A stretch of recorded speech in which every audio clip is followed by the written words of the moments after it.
kena tiang-tiang. Tiang Bali, Pak. Dengan orang Kemang gitu. Watang enak.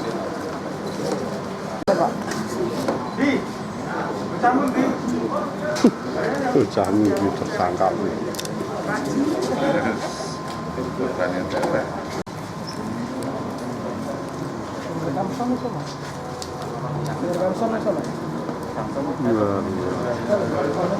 Biada.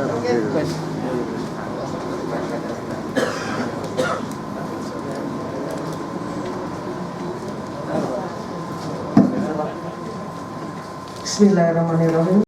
Yang kami hormati Bapak Dokter.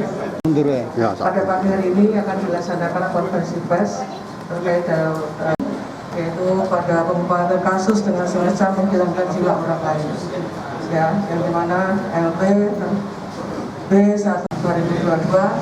Adapun TKP yaitu di area perkebunan bawah jembatan Tol Semarang Ungaran kilometer 42. Dengan meninggal ya, mohon maaf. Kita juga ikut berduka terhadap korban ya. Mungkin kita semua juga punya anak, punya apa. Cerita ini cukup dramatis. Pembunuhan berencana, Pak. Tentu saja yang kita laksanakan kalau melihat dari hasil penyelidikan yang dilaksanakan.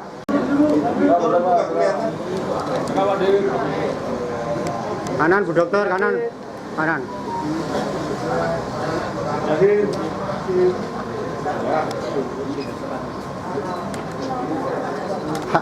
Pak izin di switch Pak yang foto yang kiri, yang Bapak. Bukan Bang.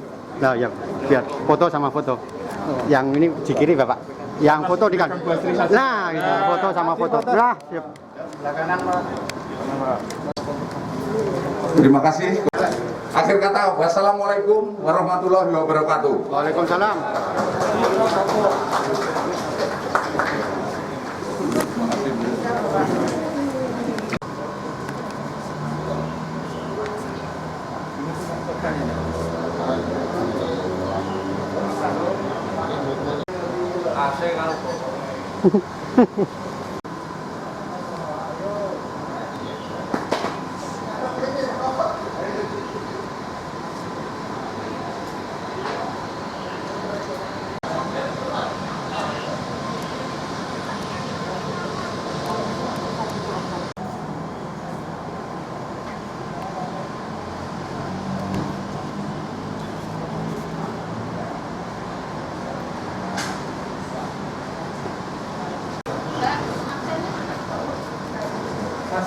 Ini.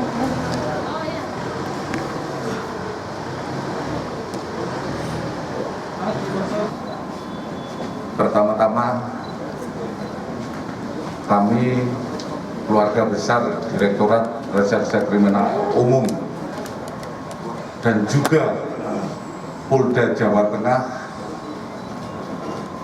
menyampaikan turut belasungkawa sedalam-dalamnya kepada korban, yaitu atas nama Swita Kusuma Gatra Subardia dan mungkin putra beliau Muhammad Faiza Alfar Rizki. Semoga almarhum diberikan tempat yang layak di sisinya dan keluarga yang ditinggalkan diberikan ketabahan. Karena almarhum Swita mempunyai anak dan dia ada kesibukan kerjaan, dititipkanlah anak itu kepada tersangka, yaitu mulai bulan Februari.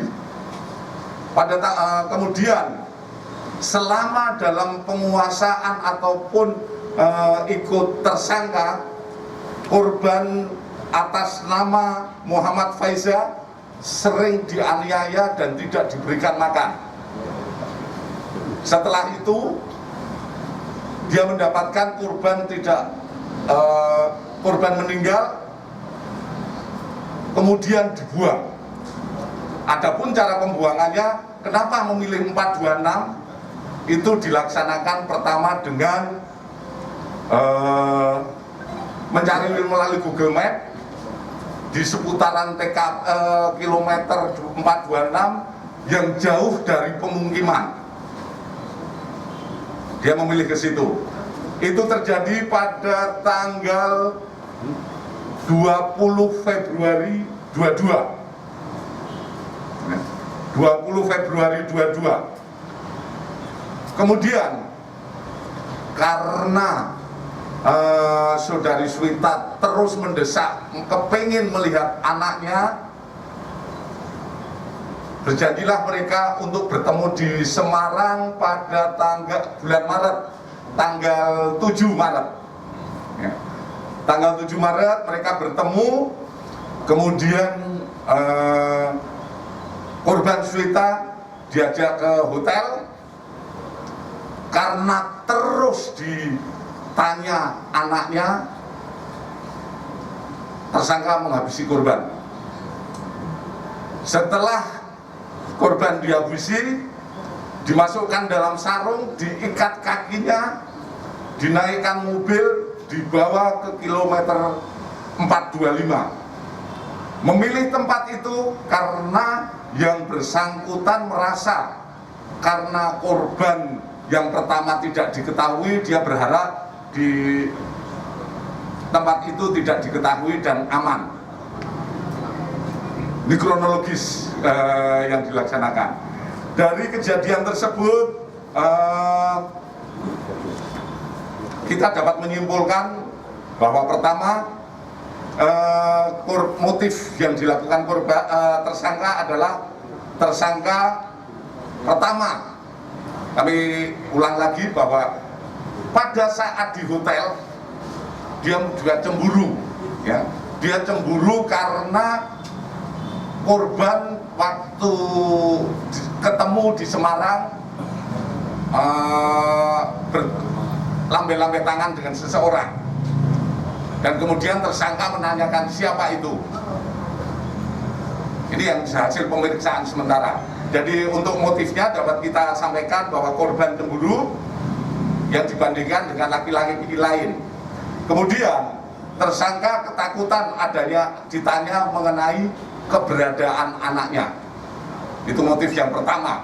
Kemudian dari perkara ini terjadi 2 tempos dan 2 lokus, di mana lokus pertama adalah penganiayaan terhadap anak sehingga korban meninggal, yaitu temposnya pada tanggal 20 Februari 2022. Kemudian yang kedua adalah menganiaya sehingga meninggal kepada korban Swita pada tanggal 7 Maret 2022. Oleh karena itu nanti proses penyidikannya juga kita bagi, karena ini menyangkut anak, mungkin dari Subdit 2 PPA yang akan melaksanakan penyidikan terkait perlindungan anak. Kemudian kami sampaikan bahwa korban anak Muhammad Faisal Rezeki modusnya adalah disiksa, disekap, dikunci dalam kamar saat tersangka dan istri tersangka bekerja. Ya. Kemudian korban yang kedua Swita, modusnya adalah mencekik leher korban. Hari ini juga nanti akan dijelaskan lebih rinci oleh Kabidokes.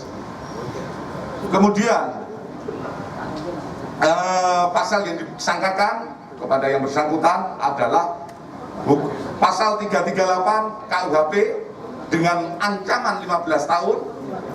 Yang kedua pasal 80 Junto 76C Undang-Undang RI nomor 35 tahun 2014 tentang perlindungan anak dengan ancaman hukuman 15 tahun atau denda 3 miliar seandainya nanti dalam proses penyidikan ada hubungan dekat, berarti ancamannya ditambah sepertiga dari ancaman. Mungkin itu sementara yang kami rilis. Lanjutnya mungkin Bu Kabidokes menjelaskan karena terkait